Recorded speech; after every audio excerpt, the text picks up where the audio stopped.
The views expressed in the following program are those of the individual producer and do not necessarily reflect those of Media One. Media One is not responsible for the production or quality of the taped-in cablecast.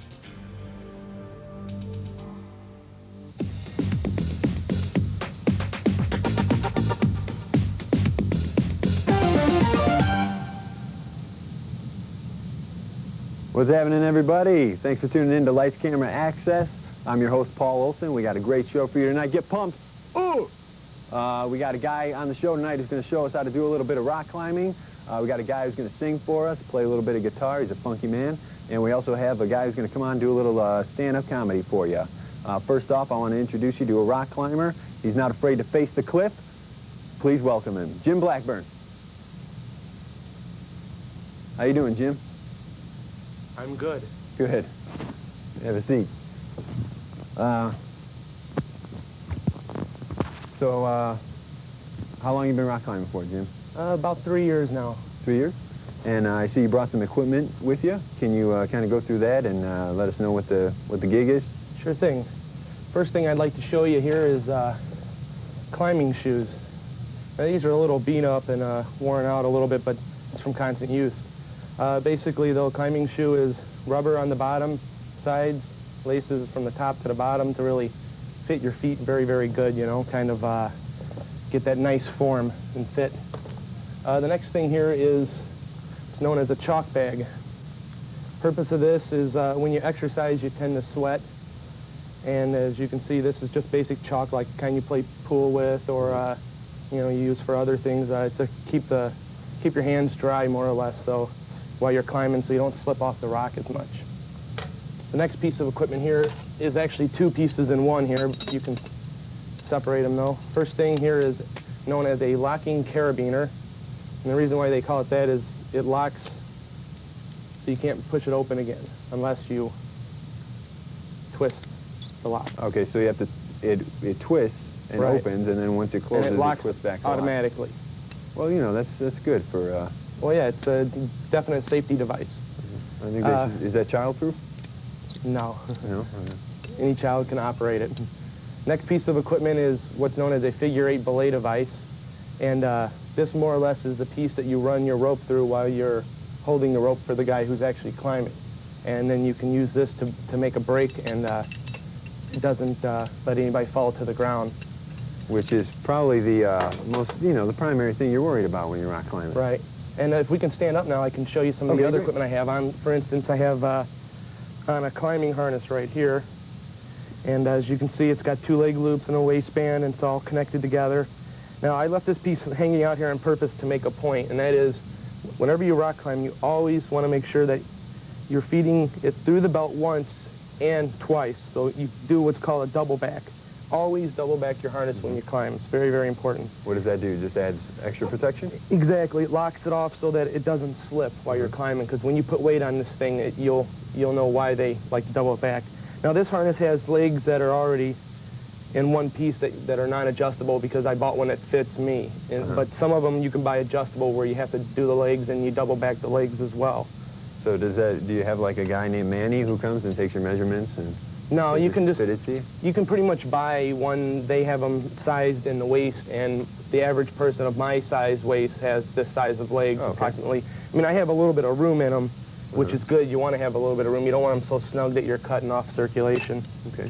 Anyway, on this belay device here, I'll show you how this works, and so that you can see how it keeps a person from falling and how simple it really is. Okay. First thing I want to do, though, is you make sure that you take your belay device, you open it up, goes through your waist and through the legs, so that way you take the weight in both areas, you know. And over here I have the infamous climbing rope. Now, this rope is a special rope just made for rock climbing, and the purpose of this kind of rope is called a dynamic rope, and it stretches so that when you fall, your body doesn't take the whole impact. It's like a bungee cord. More or less, but it doesn't stretch as much as a bungee cord. Okay. I mean, on a 30 to 40 foot fall, it'll stretch 5 to 7 feet. Through here now, if you notice, I'm leaving the end with the end here onto the right-hand side because I'm right-handed. Okay.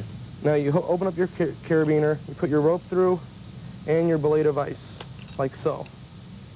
Again, another double protection like the double back. Right, exactly. You want to keep it going through both here. Mm-hmm. Anyway, if you want to take that in right there, okay. I can show you that with 2 fingers. Now, I mean, I recommend you use your whole hand, and some people even like to use 2 hands, but I can demonstrate what the pressure is with 2 fingers that you can't physically pull the rope through.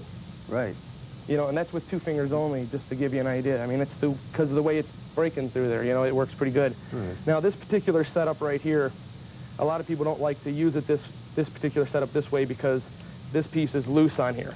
And what can happen is while you're belaying, if you don't pay attention, it can pull the carabiner and the blade of ice up on the side like this, which can break the carabiner because it's not meant to be used that way. It's meant to be used this way.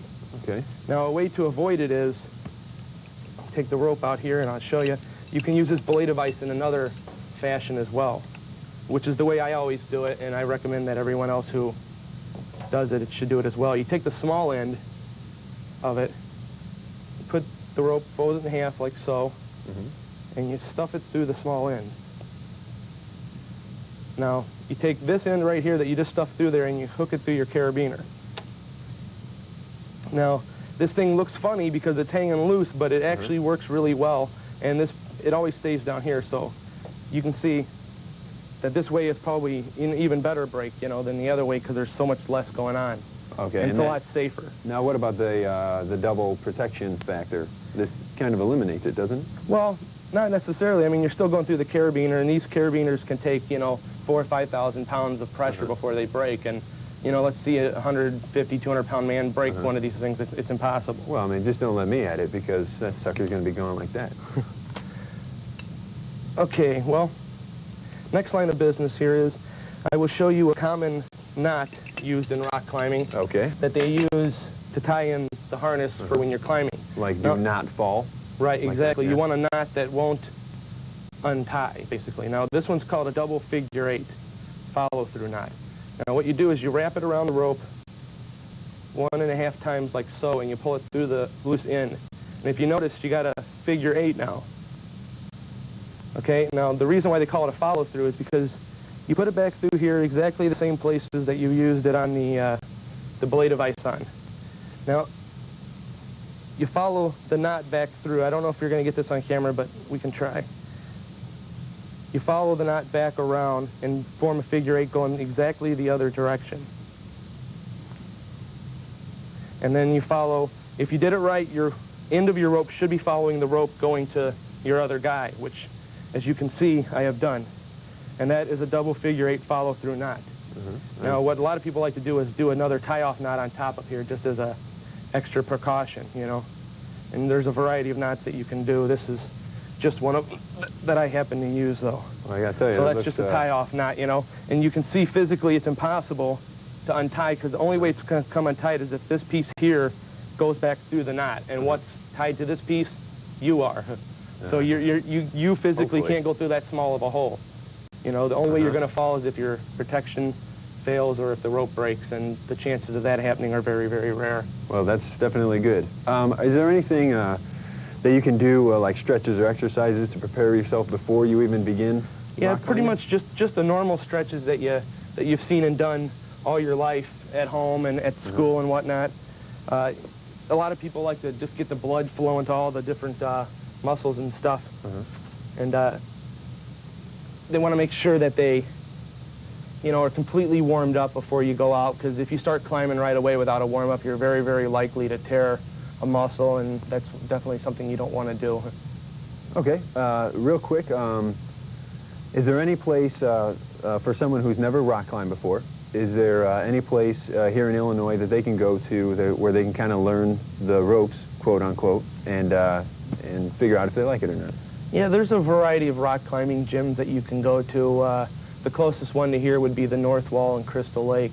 That's where I personally climb myself for training purposes and stuff like that. Okay. But there's a variety of places. You can go there, you can rent equipment, you can take lessons. They teach you everything from beginning to end. You don't have to know anything, and you don't have to be in good shape.